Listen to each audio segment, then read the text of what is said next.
Don't judge me. I just wish you knew. That's just like you. I miss you as I need you.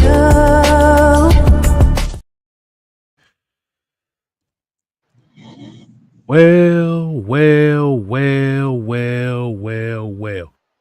Ladies and gentlemen, boys and girls, children of all ages, as you already know, this is the Six-Man Convo live. And the hell?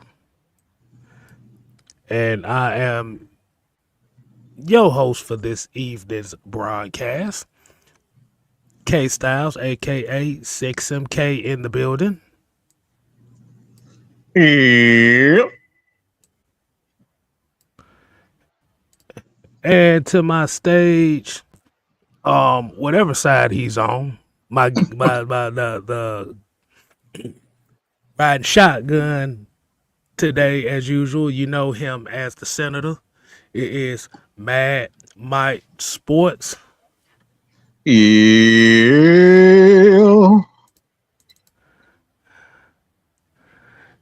Hey man, shit. Let's go ahead and get right into it, man. Like I said, man, go ahead. Been a very interesting day. Like I said, definitely shout out to everybody. Definitely shout out to everybody's families. Make sure you got your loved ones in your prayers, and make sure you're taking care of the people that you take care of in life and love, because you never know when the time may come when you may have to count on them. Oh, yes. All right. So, hey, let's go and get right into it, Mike. As you already know, man, we always start the show off one way and one way only, and that is what? It's the real rock on.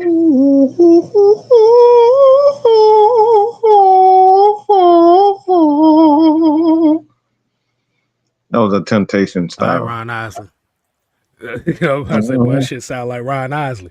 You're contagious, touch me, baby.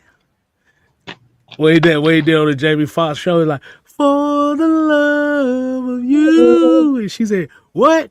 In the love of Jesus.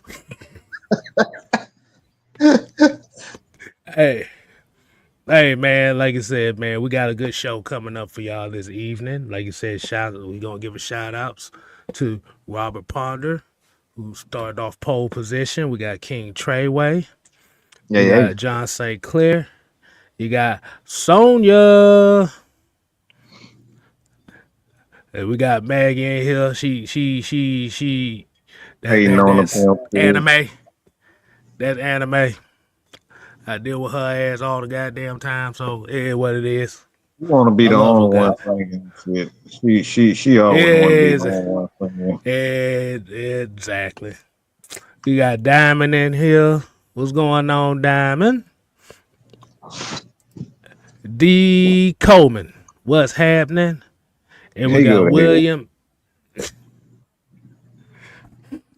We already condemning folks to hell already. Yeah. Come on now, Mike. He the first. D. Coleman is a demon seed, right? Well, that means he fits well along with what we got going on over here. We are the unholy alliance, of course. He fits in. Exactly. And we got MVM 1970. So as you already know, the Six-Man Combo Live, we're doing a little experiment here. So you're going to catch me on not only on the 6MK Live channel, we also putting this on the Heavy Hitters Live channel, as well as Mad Mike Sports Twitter. Because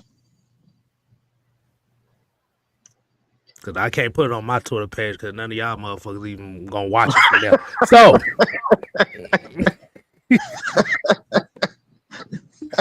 Nah, but Damn, for real, man. man, we appreciate everybody tuning in, man. So, hey, Joe got started off the right way, man. So, Mike, man, how's your day been going, man? How you doing, man? Wonderful, wonderful, wonderful, wonderful. I can't complain, sis. Okay. So, today's episode, we have a couple topics that we want to go ahead and get right into. One topic is usually going to be a Falcons topic, and we're kind of merging the ideology of the STS for right now until some major stuff hits in. Then we're gonna have an STS coming up here soon. But the second topic is the Ryan Clark, Robert Griffin III beef going on right now, which is flooding the internet streams right now, and people are picking their sides. So before we get into that, man, I think we just gonna do right by the loyal listeners and the loyal subscribers to the channel. We gonna kick this off Atlanta Falcons style. So, as you see on the left side of your screen, and for those that just now tuning in, if you're not subscribed to the System K Live, you just read the ticker at the bottom. You got System K Live on YouTube, just System K on X. And we got System K Styles 1 on IG, and the Cash App is 6Man K Styles. Make sure I got it. $ 6Man K Styles. So let's start this Falcons thing up right, and let's do this. So it's a lot of talk going on right now. Like you said, man, the main topics is Kirk Cousins, Raheem Morris, Michael Penix Jr. And which of those are fun topics to talk about, as we love to piss one person off. I think we might have to jumble up the first topic on a multitude of ways. And it's the Atlanta Falcons defensive standout for 2025. Now, shout out to Don for this, because I know he made a suggestion on talking about the corner position as far as CB2, who is a guy that could definitely step into that role if Mike Hughes is not healthy. I know we want to also kind of talk about, James Pierce and Jalen Walker, Ruka Roro, and all these guys, because we have a lot of young defensive players that's going to be playing some significant snaps for the Atlanta Falcons defense in 2025. So for everybody that is tuning in and everybody that's in the chat, y'all can go ahead and chime in on this as well. So, Mike, I asked you the question, man. Out of this defense coming into 2025, who are some of your standouts who you're looking to be impact players for 2025? Well, I said one early, and one that I've been disappointed in. I gotta say Arnold Ebiketie. Like you look at him, the man looked like a superstar in a couple of games, but he resorts right back to spinning in circles like he practicing for a damn what you call them, ice skating gigs. Like that's how he played when like he twirling in the middle of the field for no reason and shit. I know you ain't. Like, I know you ain't. I know you yes, ain't calling this dude Christy Yamaguchi. I know you ain't calling yes, him Christy he's Christy Yamaguchi. Yamaguchi. Yes, he is. Oh, Okay, that's God. exactly what he be out there Oh spinning my and God. flipping for no fucking reason. All right, it ain't no reason to be doing that. So that's what I believe. He has the skill, but like just run to the damn quarterback. Why are you doing all this flipping and spinning and doing all these weird ass just see the quarterback, go after the quarterback. You ain't got to do all that extra stuff.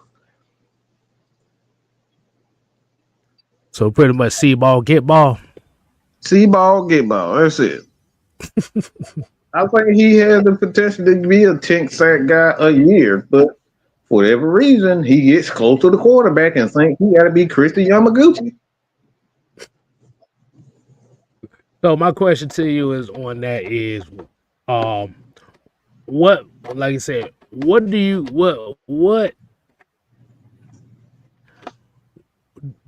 think that Jeff Ulbrich and Coach Ollie can bring that out of him to where he's a little bit more straightforward and no wasted movement?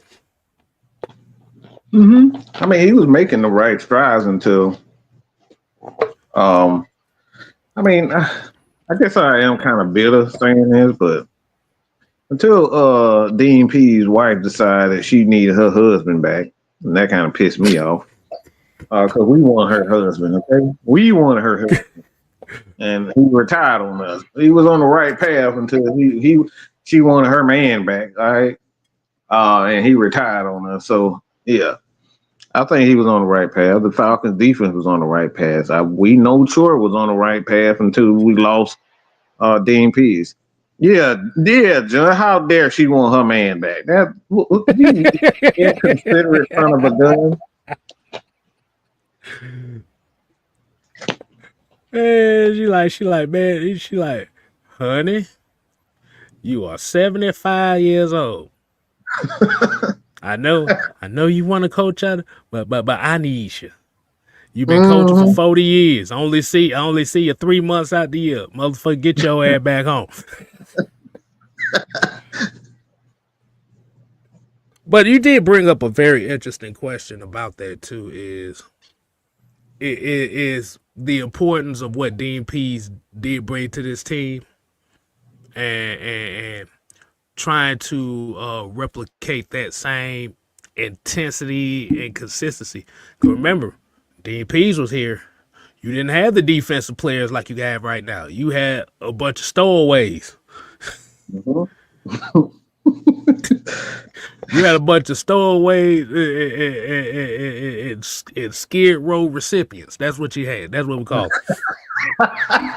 Not skid row recipients. Yeah. Yeah. But he was able to bring the best out of a lot of guys that didn't deserve that you wouldn't think was even worth a damn. So speaking of that, where does Jeff Ulbrich come into play here? Do you think that Jeff Ulbrich has that potential to kind of bring that back? Because I know a lot of people talk about, Ryan Nielsen and how the team was generating sacks at that capacity when he was here for the 1 year. I mean, I know a lot of people like to bring up Ryan Nielsen, but do we really know it was Ryan Nielsen? He was Ryan Nielsen because he was here for a season. One season, right? I mean, you could easily say that was the talent that we had. That was Calais, Bud, a younger Lorenzo Carter and those guys, Arnold Ebiketie, like all those guys, a Grady Jarrett. Like we had a lot of veteran pass rushers up front with him. So I don't know if it was Ryan Nelson because he went to Jacksonville, same job for the most part, and the defense looked like absolute horse crap. So when you look at Jeff Ulbrich, I think you look at him and what he's always been able to do. I mean, there is some question whether or not he can be the head guy, defensive coordinator, the sole proprietor, so to speak. One thing I do know about Jeff Ulbrich is he's going to develop his linebackers. I have no question and no doubt, because that's one thing that if you listen to a lot of Jet fans, I mean, what's the guy? Good God, the linebacker there. But like he was one of the he was the driving force into developing him. So I know for a fact that Jeff Ulrich will be able to Oh, you talking develop. about Robert Sala? No, no, Oh, you no, talking about you talking about the linebacker? The linebacker. the linebacker. No, it was Williams, right? Is it Williams? Hold on, I'll get his name, Yeah. but like he's been there. There was talks of him possibly being, brought Yeah, here I think with. it was. I think it No, was it's not Williams. Mo. Like I said, I'll get it. But we know that he can do that. And right now, we just look at the linebacker room, including the outside linebacker crew. It's like Robert Sala and Jeff Oberg did an amazing job with there. But from what I'm hearing with Kevin, Nate Ollie, he's one of those guys that he's very intense and how he coaches. So I don't have a concern as far as those two guys are concerned. I tell people all the time, look, you can smile all you want to when you win. You can smile all you want to when you in the top 10.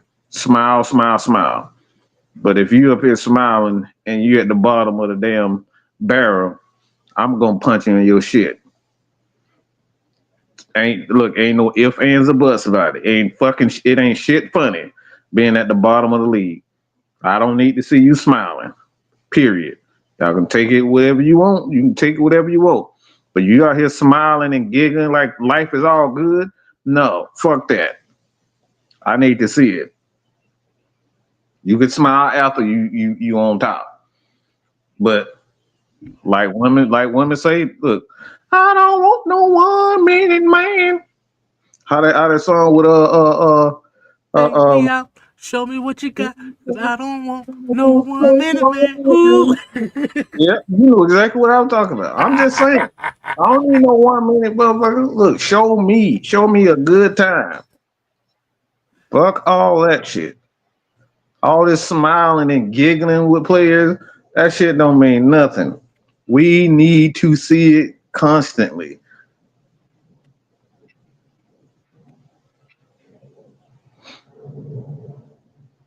Oh, D. Coleman y'all hit. Hold go on. ahead. D. Coleman said, Sierra running, calling timeouts at camp hurt Yo, me come a bit. on. Keep it light. It's cool, but yeah. Yuck. Uh-huh. Mike, you just need to let the man have fun. Why? Is it fun seeing us lose to Carolina and seeing us lose to the Saints? Is that fun and not being in the playoffs? Man, please. Okay, so outside of Arnold and McKinney, man, is there any other? You got a couple more Man, standouts? I got a bunch of them to be honest. I'm about to say, Another one. I'm about to say, give me three more standouts that you may have. I'm Okay, about to say so two or three more standouts. so obviously for me, everybody focus on Troy Anderson, but like I'm not concerned about that because injuries happen. Um, some players, some of the some of the great players have had injuries, issues early in their career, end up finding their groove. So I'm going to eliminate Troy Anderson, but I think Okay.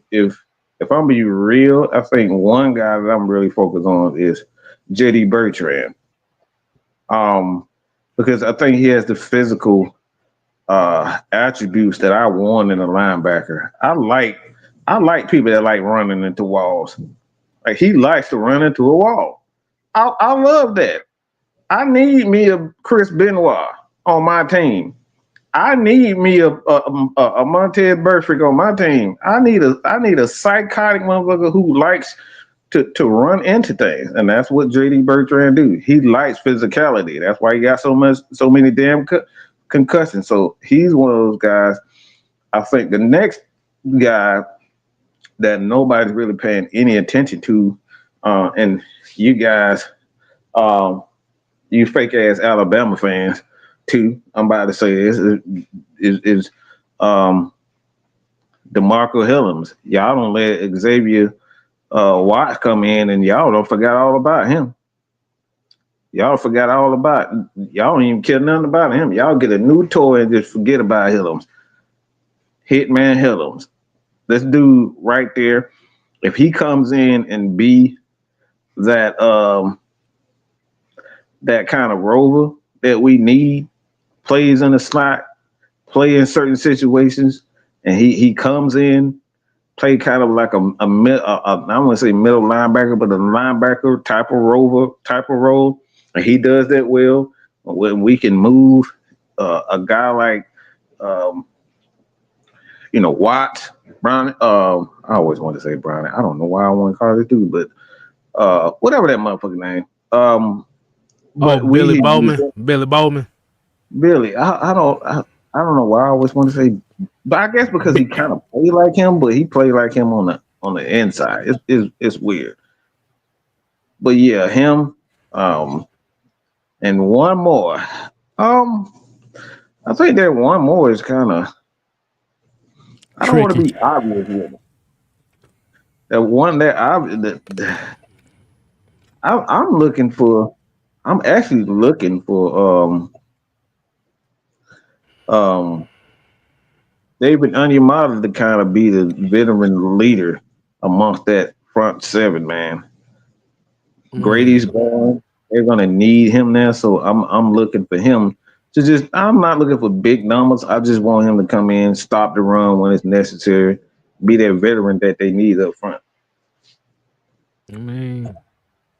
They put the same numbers up as Grady Jarrett, so it's Mm-hmm. really like I said, it's not really a tell off. Mm-hmm. But like you said, him being the veteran up there, like he has to lead by example. So I get you on that. Mm-hmm. But I like that. I know for me, I have three in particular, and the number one is one of my guys. Like I said, Zach Harrison. I'm looking for him to stand out a little bit more this year because I know he didn't really get as many of the opportunities to shine like a lot of the lot that I would have loved to see, and I think what a lot of Falcon fans wanted to see. Um, but as far as what his potential is, like you said, he gives me a little bit more versatility as a bookend than what a Taquan Graham would be. Um, I just like you said, the thing is with a lot of these guys is you got to realize we have so many young players on this defense. A lot of these guys we haven't really seen much because they haven't played much. Mm-hmm. And Zach Harrison, to me, coming into that draft in 2020, what was it, 2023? Mm-hmm. Um, he was one of my favorite guys coming out because of his ability to kind of play along all positions on the defensive line in a multitude of defenses. And I think with him, um, I'm just looking for him to take that next step. He's got a quick first step where he's been out there in a limited time. You actually seen him make plays and you seen him be the forefront of that. So he's one of my guys. I'm gonna give you three. Mm-hmm. The second one, and I think this is the one that everybody is the most. And like you said, and I know y'all probably wonder why we haven't said Jalen Walker or James Pierce Jr. yet. Yeah. We're gonna get Yeah. to that, but we want to kind of focus on the names that nobody's really paying attention to. Mm-hmm. Um, Another guy that I'm looking forward to be a standout is Divine Diablo. That's another one. Um, Ooh. as you already know, this is one of them Jeff Ulbrich style tweener linebackers. Mm-hmm. This is like you Exactly said, what we like. yeah.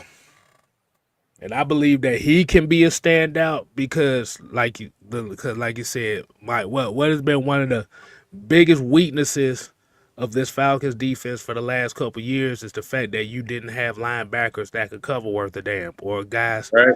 that are Correct. comfortable in the middle of the field. Mm-hmm.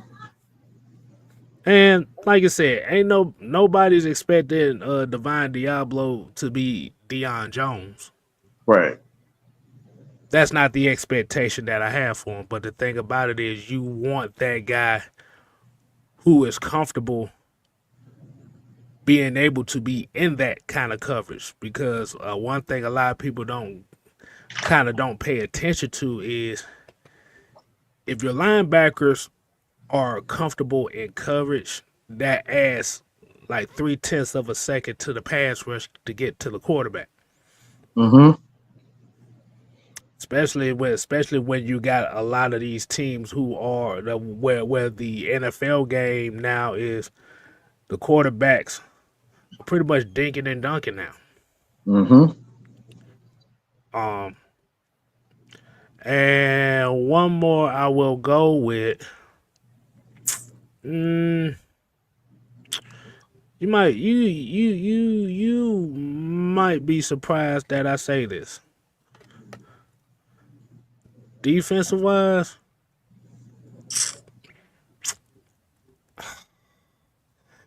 I'm gonna say Clark Phillips. Say Clark Phillips Interesting. because Interesting. I'm gonna say Clark Phillips because we already know what he can do.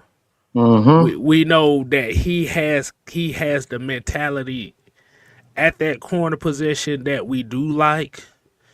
Um, especially with him being pretty tough and not really scared to really guard anybody out there.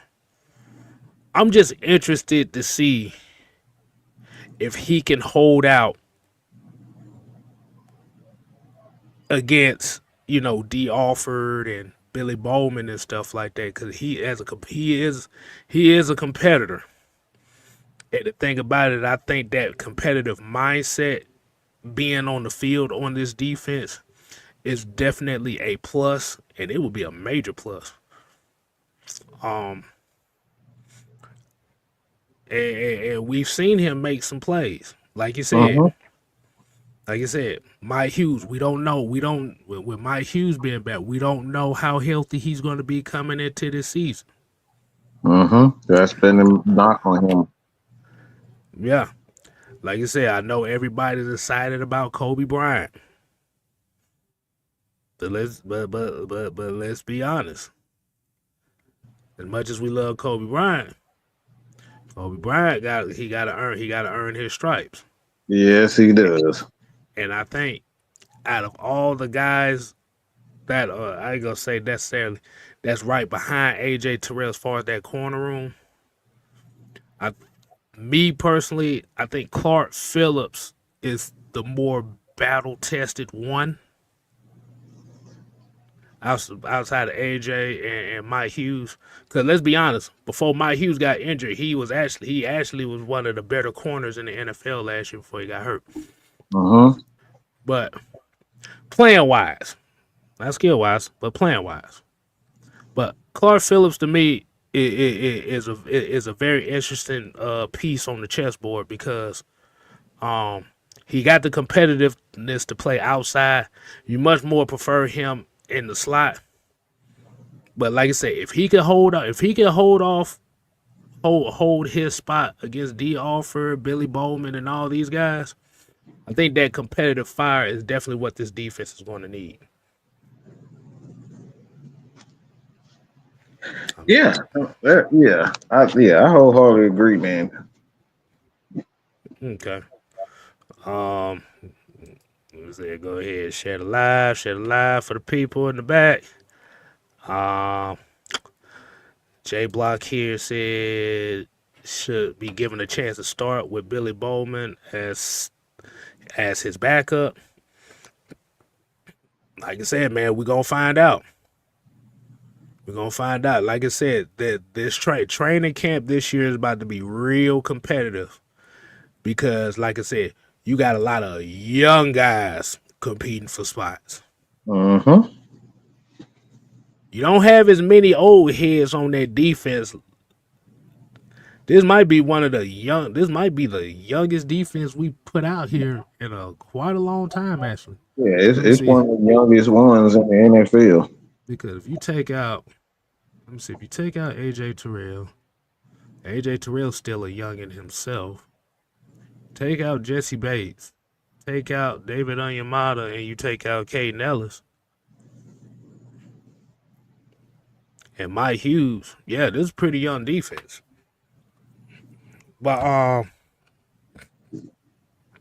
Jay Black said, y'all gonna be at training camp this year? If there is a training camp. Just make sure they ain't doing no mysterious construction so where nobody can see shit.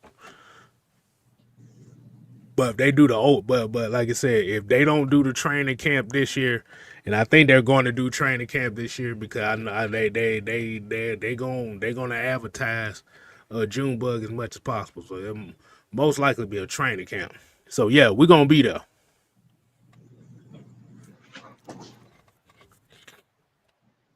You can bet it on that, boy. You can damn sure bet. We was at the open practice last year. We was at the open practice. Mm-hmm. I found out my well, she wasn't too bad because that wasn't an actual football crowd. Everybody was kind of chilling. Now, if that was a real football crowd, I couldn't bring her. But we'll do. But we'll definitely be there. Let me see where we at. We got 31 minutes into this thing. So while we're talking about standouts, let's talk about everybody's expected standouts for 2025. Got a question for you, Mike. Oh yes. Who do you expect to be the bigger impact player for 2025? Jalen Walker or James Pierce Jr.? Well, I'm define what impact player means. Well, what I mean by impact player is some, like I said, some like it's pretty much a guy that's gonna bring that's gonna immediately be the spark plug. It, like I said, immediate gonna come out the gate. You know, like you said, just making plays and being the spark on defense. Like I said, it could be defined in a multitude of ways. It just depends on what like I said, everybody's definition of what an impact player is kind of the same, but everybody got their own different, you know, I ain't gonna say definition, interpretation of it. Yeah. What I look for the impact player, I look for somebody that like that's gonna come in and already gonna command attention. Mm-hmm. Where if you look on that tape, you see him, boom, he stands out on tape. So that's my definition of an impact player between those two. Yeah, And like I said, everybody can chime in on it too because there's no wrong answer here. We just hope that we're hoping that both of these guys be impact players day one. But like I said, the question is, out of the two, who do you think will make the bigger impact? I think that's how I should have worded it. Who do you think will make the bigger impact in 2025? I'll do it like that. I mean,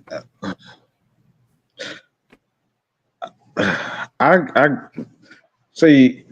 It's a tough one. It ain't tough. It really ain't. I'm really trying to save them. For me, I'm trying to save them for me.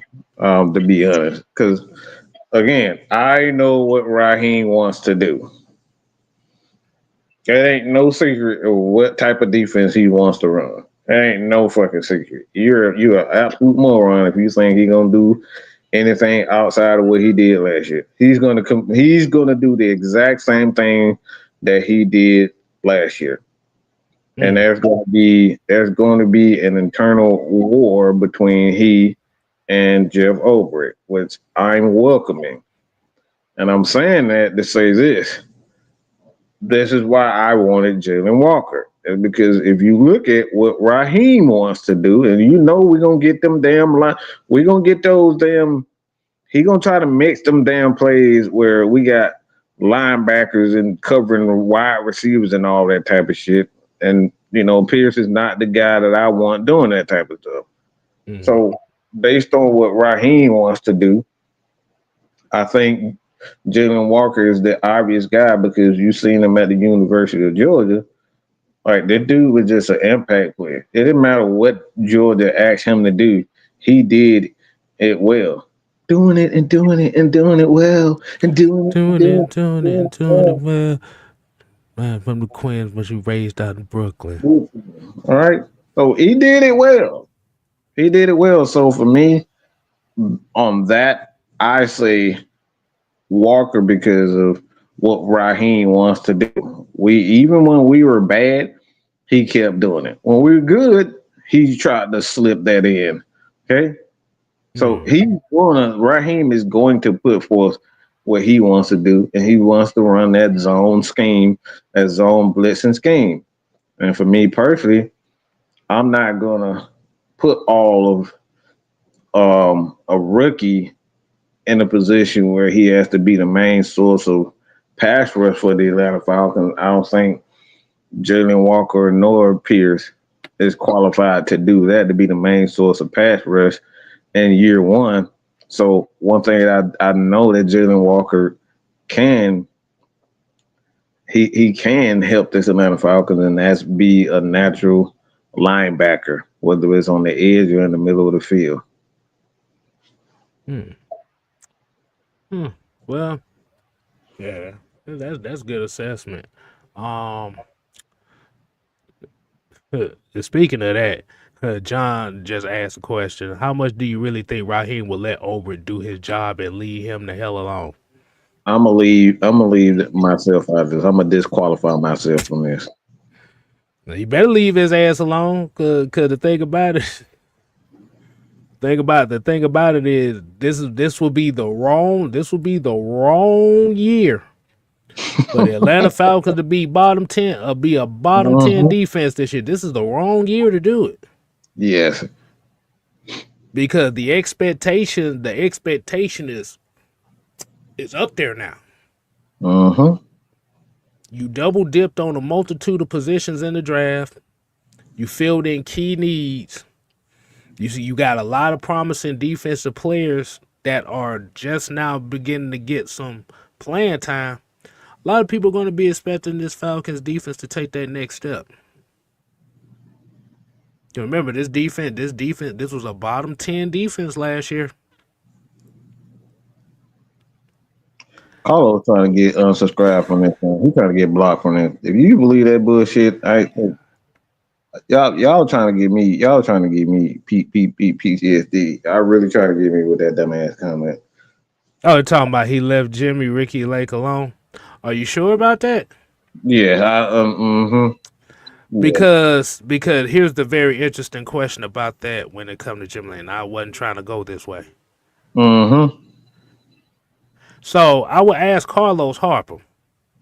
This is the question I asked last week. How soon did you, as a fan, see that Jimmy Lake was the problem? Yes, I want to hear this. I want to hear the answer to this. And while we waiting on the answer, I'm gonna give my take on who I think would be a bigger impact. I think James Pierce Jr. will probably be make a bigger impact Mm-hmm. than Jalen Walker. Just for the just for the very simple beginning of he's just gonna be asked to do one thing. Right. Yeah. Yeah, like I said, that's going to be the easiest thing to say. I'm taking the easy route with this. James Pierce is going to be asked to do the easiest thing.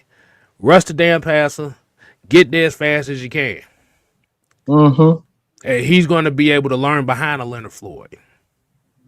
Mm-hmm. He's going to be able to learn behind a Caden Ellis, who we said for most of the year was a natural pass rusher. Can you elaborate, Carlos? Please elaborate. At the very beginning, like at what particular game? Mm-hmm. What game? Because I want to do some mathematics at the. Oh God, I knew he was gonna say that. And that's funny. I knew he was gonna say that. I knew he said the Pittsburgh game. Okay, so here's the question that come down here. If Jimmy Lake issues came in game 1, why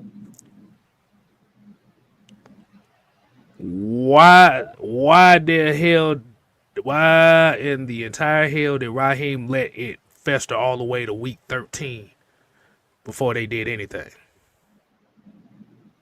Yeah. Why let it fester to week 13? If he was a problem at the very beginning, why did he allow that to happen? If he was a problem at the very beginning, why was he even hired in the first place? See, like I said, that's the aspect of this thing that we don't talk about. But like you said, that's the question that people tend to kind of not talk about when it comes to this. Y'all can hit us up too, man. Look, we would ask you these questions on Twitter. Y'all can DM us. And then like I said, and we're saying this because we're adding to the conversation. Yeah. Because the thing about it is, when a lot of people talk about Jimmy Lake and him being the problem as a defensive coordinator, you also have to look at the aspect of if he was the problem at the beginning, why did the head coach allow the problem to fester until literally 6 games left in the season? Mm-hmm. Because if you're the head coach and you see there's problems there, you jump on that shit immediately. Now here's the context that I didn't think about that Mike brought up to my attention. A lot of people say Jimmy Lake was the problem, but guess what? Jimmy Lake was still calling that defense when they was getting sacks too. Right. Mm-hmm. And when they was getting sacks, that's and by the way, I talk to Carlos all the time, y'all. So don't. He mentioned me on IG all the time. Like I said, man, y'all can hit us up, and we will. We're not like everybody else. We will answer. Right. Yeah. But like you said, that's the part of the conversation a lot of people don't want to have when it comes to that. So this is why a lot of people, this is why we give Raheem Morris a lot of flack for how the season played off defensively last year. Because even if you're going through the OTAs and even if you're going through the camps and stuff like that, it's one thing, it might, and that's the one thing. It might you probably tell him better than I can. If you're kind of the overseer of something, what is the main phrase that you always tell everybody? I'm gonna make sure you don't embarrass me. That's it. I tell them all the time. You ain't gonna embarrass me. You ain't gonna embarrass me. You're not gonna embarrass me. I will disassociate myself and get rid. You will not be on anything Mad Mike Sports with that stupid crap. It ain't happening. You ain't embarrassing me. It's not happening. So that's why Raheem Morris gets a lot of the flack and stuff like that. And then it also got compounded from the fact that when Kirk Cousins went through his slump, he was the main one that was saying Kirk Cousins was playing well, even though we saw he wasn't playing well. Mm-hmm. And it kept festering and it festered into another bad game and another bad game and another bad game and another bad game. It took them almost losing to Desmond Ritter and the Raiders, who tried to lose a game, for them to pull the plug. Mm-hmm. Like you want to win, you almost lost to Desmond Ritter. Now you want to say, "Oh, this is a problem." That man had four. That man threw four. That man threw 4 interceptions against the Chargers and said that he's playing the best football Come on, bro. of the season. Come on, man. Yeah, that's Come what on, a lot man. of people. And then you started adding to the fact that, okay, the Washington game, everything started going good. Everything was going good. What happened the second half? Who was up like 21 to 3 or 7 or something like that? And then what happened is second half, everything got complacent. Raheem's time management came through. Riley Patterson, bitch ass, missed a field goal at the end of the season. Like, nothing worked. Yeah. But this is the reason why, as Sam would say, the Homer Simpson moments were a lot louder than people want to let out to. Yeah. That's why he out there calling timeouts. He made sure. Yeah. He made sure that the media team Right. called that. He knew exactly. Yeah. Don't be fooled by this damn. I'm telling you, boy, this dude ain't nothing more than. I hate to say it. He's the insurance salesman. He's not. He's the insurance salesman. But you know that little psycho killer that brainwashed all the women? Oh, not Charles. What was it? Not Charles Manson. Charles Manson. That man, Charles Manson. You know when Charles Manson see a damn when he sees a camera, that man lose his damn mind.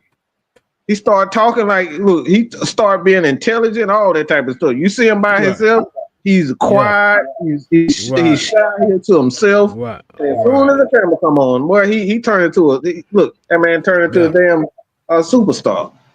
Yeah. See, and then the biggest problem that we run into when we're talking about this is because you have to think about it at this aspect too.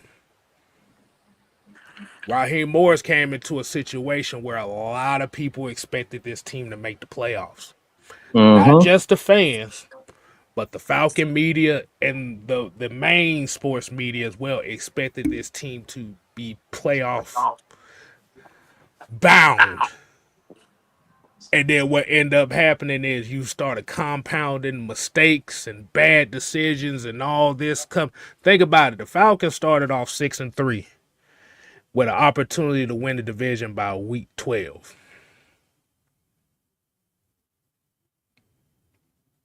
I think it was week 12. Yeah. Yeah.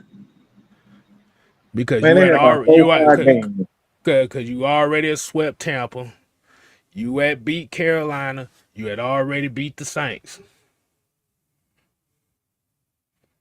And then fucked around, went from 6-3 to 6-7. All you had to do was win one game to pretty much put Tampa Bay in there, and you couldn't even do that. And it went from 6-7 to 8-9. So the reality came to is, with the expectations that got piled on for the Falcons, with everything that they've tried to build up here, you won one more game than Arthur Smith did with a worse team. And that's where Raheem Morris is getting a lot of the flack right now, and it's deservedly so. Bottom line is what's going on, brothers. Bottom line is he beat the Saints and the Panthers. He won the division. It's just that simple. Those are the two games right there. I'm sorry. Right.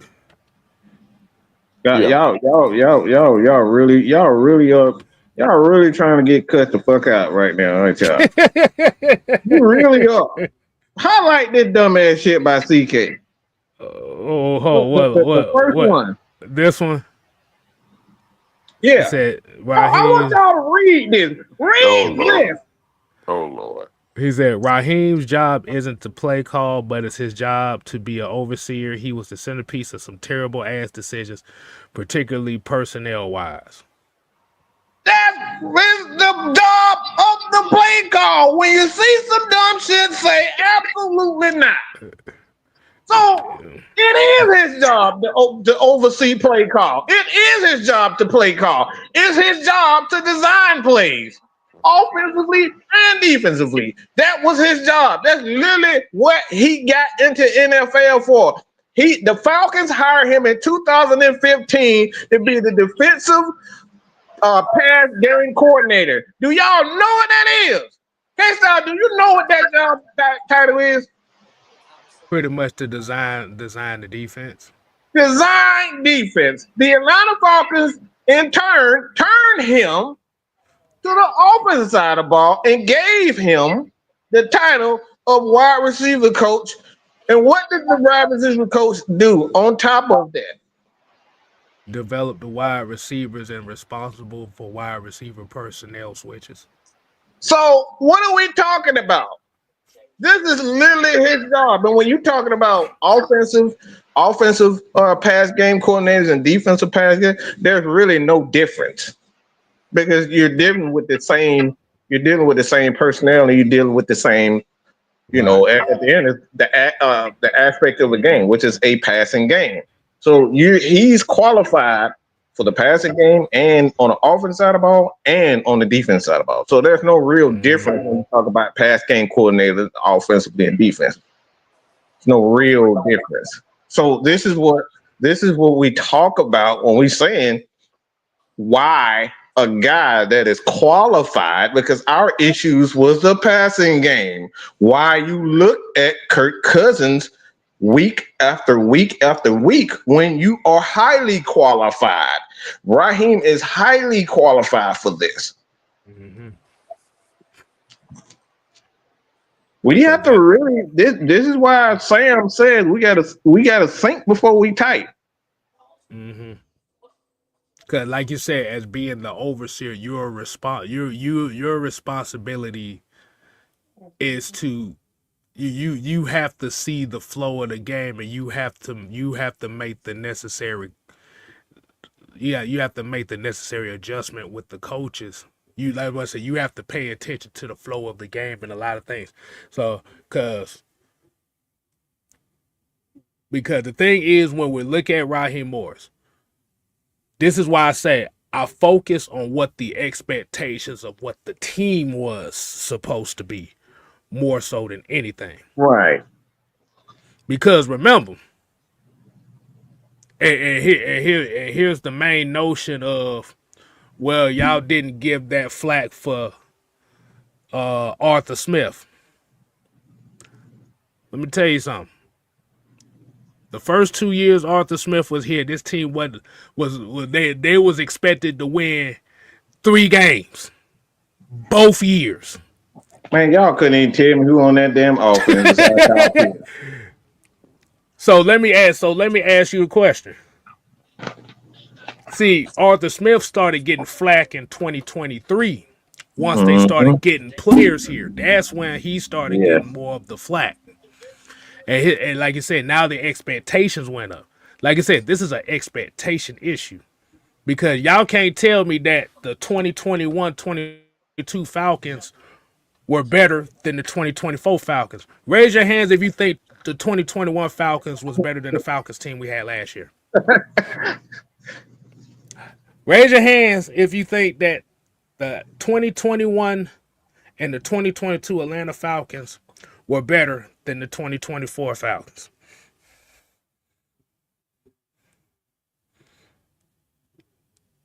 Da, da, da, da, da, da,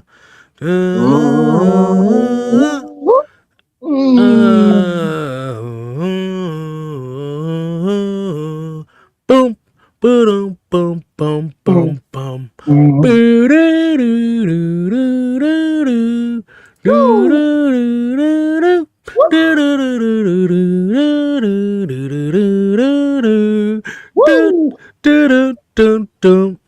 Boom, boom, boom.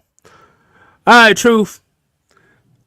Would you say that the 2021 and the 2022 Atlanta Falcons team was better than the 2024 team?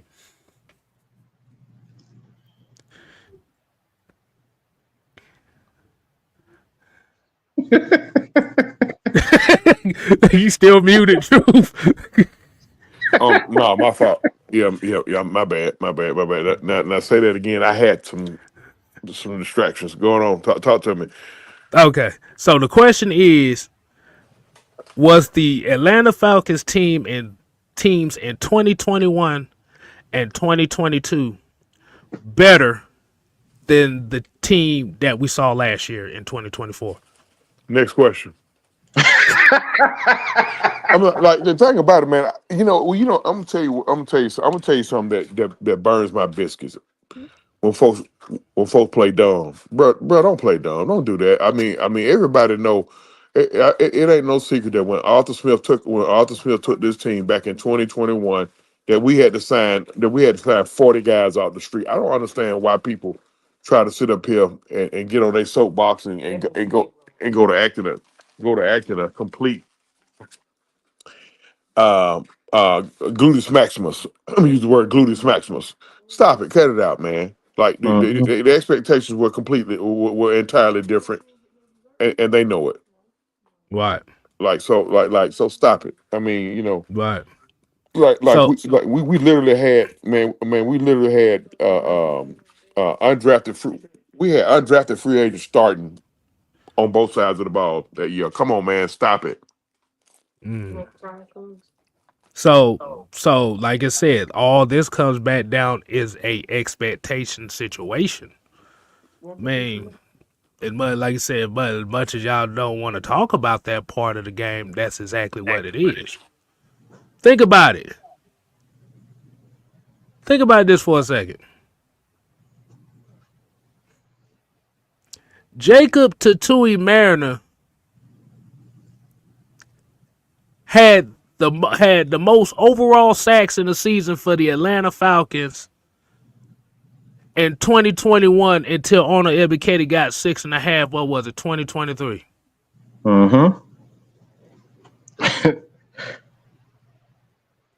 Do anybody remember Jacob Tatui Mariner? Hyphen man. Ooh, boy. And John St. Clair said this right here. Say what you want. He built the offensive line we still have. Yes, he did. Just saying. He's an offensive line. He understood that. Bottom line, but Arthur Smith lost his job due to the handling of the quarterback situation. Pretty much. That's it. Yeah. It was if he don't mishandle the quarterback situation, he's still here. Probably. Yeah. And he probably, like I said, they probably would have still probably went Michael Penix with that, with even in the following year anyway. But hey, man, that's what I'm saying. I got a question. Somebody said something in the chat. No, it was Southside Punkhead. It was Southside Punkhead. He said he thought the no. Is that one too? No. I like. He said that Raheem can't get a break from Mike. My thing is, I really want the answer to this. I really do. I really do. You're talking about this. Hold on, let me get it up here on the screen. He can't catch a break. My thing is, what has he done to qualify for a break? Because at work, you got to work a certain amount of damn hours before you get a day to call out, right? Right. So what has he done to say, all right, I'm going to give him a break? Because he was here, again, y'all trying to pretend like he wasn't here during the Super Bowl run. We haven't had that since. He was there. He was responsible for us cutting a lot of people even after the fact that we lost the Super Bowl and we couldn't get there. And he sat there and watched Dan Quinn fire Marquand Manuel. He sat there and watched. He was there when all that dumb shit started happening. We started putting damn Rico Allen at damn in the center of every damn thing. He was there, and he was one of the he was one of the main guys that was so he was one of the main guys that was so in love with Rico Allen. Mm.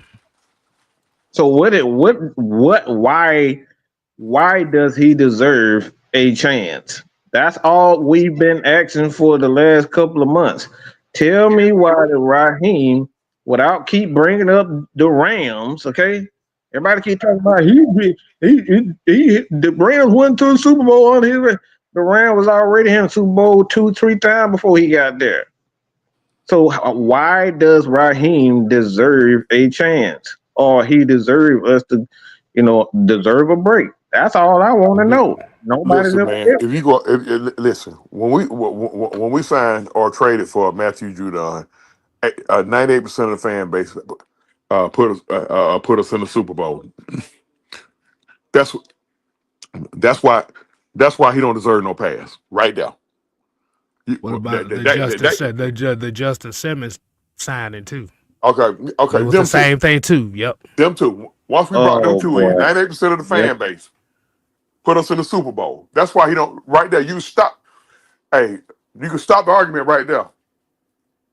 98% of the fan base, and it was just a very few of us saying, "Hold up now, let's just try to get to the playoffs first." So if signing Justin Simmons and Matthew Judon makes us a Super Bowl contender, and we finish 8-9 out of the playoffs, I don't want to hear. I don't want to hear. I want to hear more than just Kirk Cousins' name, because that's what our fan base do. They only. Oh, by the way, he was one of the main components to bring Kirk Cousins in, but I don't want to talk about that one. And let me help you out on that, brother Mike.